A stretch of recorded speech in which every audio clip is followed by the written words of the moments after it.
Hey there gardeners, Chris from Gardensteading here today. I wanted to talk about this peach here really quickly because we're a month into winter. Obviously I am in the subtropics, so a little bit of a different situation than if you're in a much colder location.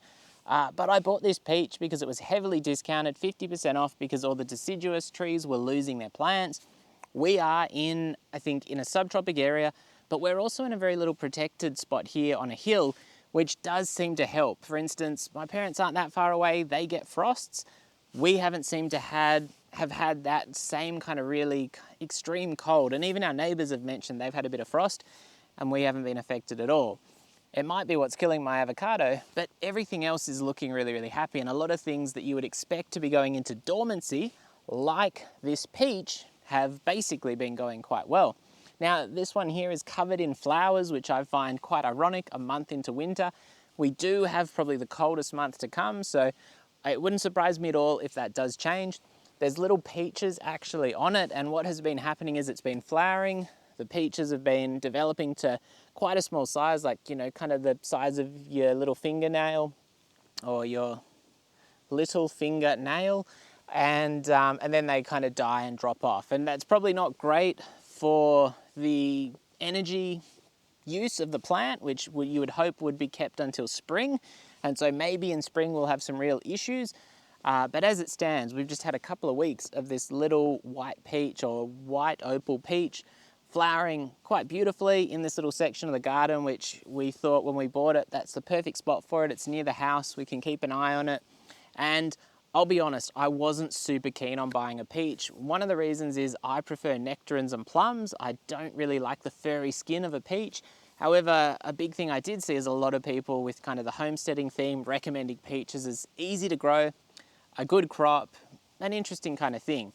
Now, whether we have issues with fruit flies and things like that is a big question. Again, going back to say nectarines or plums or anything with a non-furry skin, you can use your kaolin clay, from what I've heard, to give it a protective coating to kind of chase away the insects or discourage them somewhat. That's not going to be an option with a peach, and as a result, I just don't know how we're going to go with this. But I have quite high hopes, and my wife loves peaches, so kind of from her perspective, this is a big win to be able to have picked one of these up quite cheap, get it in the garden, and it already to be looking quite good, assuming it survives through to spring and then grows quite well and it doesn't just use all its energy in the middle of winter doing silly things like flowering and trying to fruit. Doesn't have a lot of leaves on it. There have been a few small leaves that have grown. Again, very strange.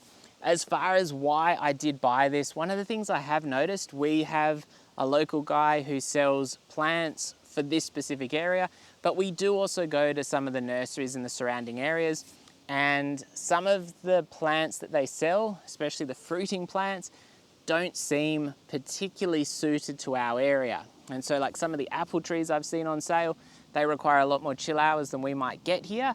And sometimes what's on sale is probably not the best thing for the local area, which you would not think is the case in the bigger nurseries, but there you go. When I looked up the white opal peach online, it said it only needed 200 chill hours. Now, I believe we get 400 to 500, maybe even 600, depending on what source you look at here.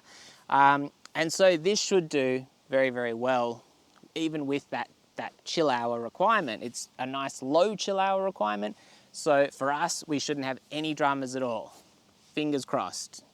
The chill hour thing has been driving me mental. Half the fruit trees we've bought, half the apple trees we've bought are kind of borderline. The ones we bought from the local guy, from the Kendall fruit tree fella, those we know will be good because basically he said they're the ones that are going to fruit really well in this area. He's got them growing, so it's a nice guarantee. But some of the ones we picked as recognizable names, not so sure about. So that is something to keep in mind when you're planting fruit trees. Obviously, we've got a bit more room, so we can plant some things that may not work out in the end. However, if you're in a much more contained space, you probably want to do a little bit more research and make sure you buy something that's going to work for your specific area. But anyway, yeah, I just thought I'd kind of show off my winter flowering peach because it's just crazy.